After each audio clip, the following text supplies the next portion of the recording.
When the Great War began in 1914, no one imagined the landscape that would soon dominate the Western Front. Armies marched into battle with tactics from a previous century.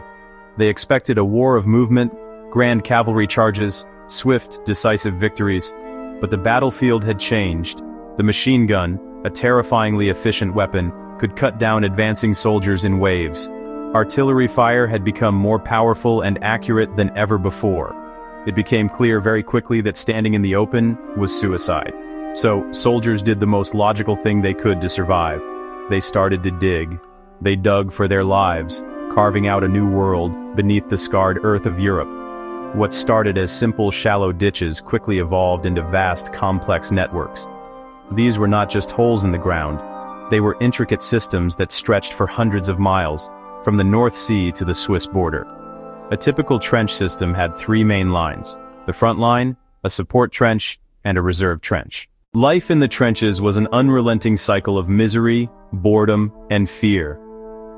The day often began with the stand to, a period just before dawn, ready for attack with the rising sun. After stand to, if no attack materialized, the men would be given their breakfast, usually a bland affair. Rations were a constant source of complaint: bully beef, hardtack biscuits, and jam. The weather was a relentless enemy, turning the trenches into a living hell. Rain flooded the trenches, turning clay into thick, clinging mud that could suck the boots off a soldier's feet. Men lived, ate, and slept in it. The cold was brutal. Frostbite was common, and trench foot, caused by constantly wet, cold feet, led to numbness, decay, and even amputation. Soldiers shared their squalid homes with rats, grown fat on corpses, and discarded rations.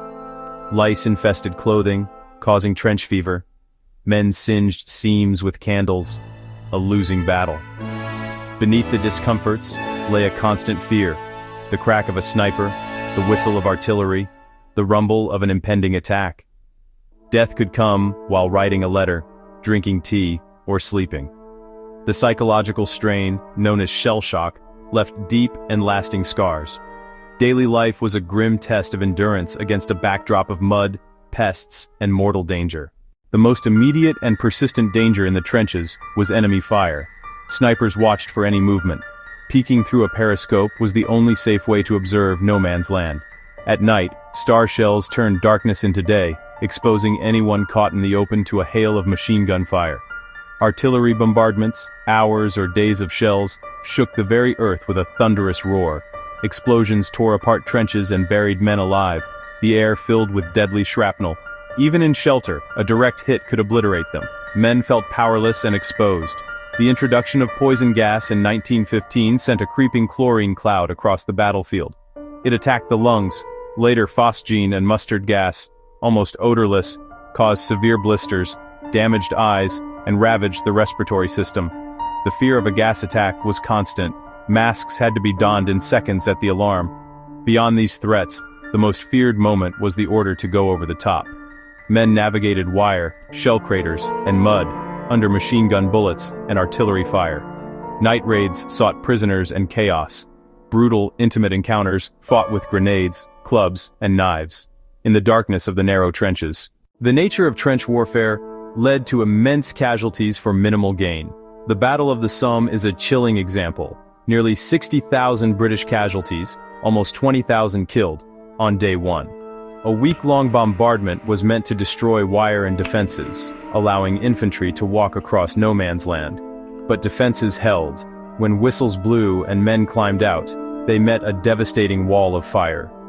Verdun became a symbol of slaughter. The aim was to bleed the French army white. The French vowed, "They shall not pass." For 10 horrific months, both sides hurled men and materiel into attrition. The landscape turned to craters and splintered woods. Some 700,000 were killed or wounded, for little strategic gain. In 1917 at Passchendaele, heavy rains and shattered drainage made a nightmarish swamp of liquid mud. Craters became deadly traps. Advancing was slow, exhausting, perilous. Months of fighting won the village at a cost of over 300,000 Allied casualties for only a few miles. Passchendaele became synonymous with mud, misery, and pointless sacrifice. the brutal logic of trench warfare and the near-impossible offensive task. Despite horror, the human spirit endured, and sometimes shone. Camaraderie kept soldiers going. A man's world was his platoon. They faced the same dangers, shared the same misery, relied on each other for survival, risking their lives for friends, not flags. Dark humor nicknamed shells, mocked food, and sang about the absurdity, a shield against strain. Letters were a lifeline. Love, mundane details, hopes for the future, lifting spirits for days. Men wrote often, censoring horrors to protect family, holding tight to reasons to endure. Creativity flourished. Diaries and poetry captured horror and pity with raw honesty. Trench art transformed debris into keepsakes, asserting individuality and humanity in a dehumanizing machine. Small but profound acts of hope and resistance. In the mud and misery, finding something to smile about was defiance, proof the war could not completely crush their spirit.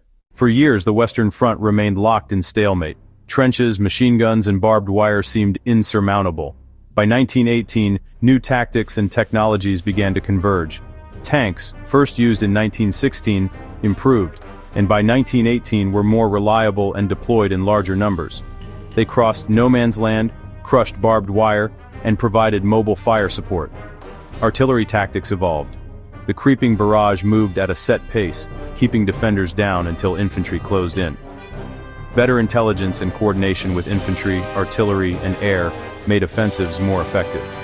The entry of the United States brought fresh troops and vast industrial resources. Germany was exhausted, manpower depleted and resources drained by blockade. The 1918 spring offensive made gains, then failed, leaving forces overstretched. In the 100 days, Allies coordinated tanks, infantry, artillery, and aircraft. Attacks broke German defenses and smashed the Hindenburg Line. The war of movement returned. The German army began to collapse. The trenches have long since been filled in. The battlefields now quiet fields and forests. But the echoes still resonate. The trench soldier's experience teaches about war, the limits of endurance, and the true meaning of courage.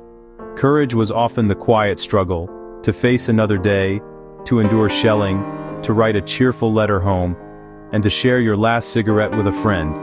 The trenches strip away romance, revealing filth, fear, and the waste of life.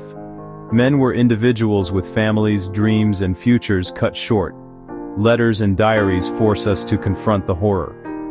Remembering is a solemn duty, to honor sacrifice and resist easy glorification of war. Resilience emerged through camaraderie, humor, and creativity. Bonds transcended nationality and rank. Survival was physical, mental, and emotional, holding purpose and connection. Their legacy is one of incredible endurance.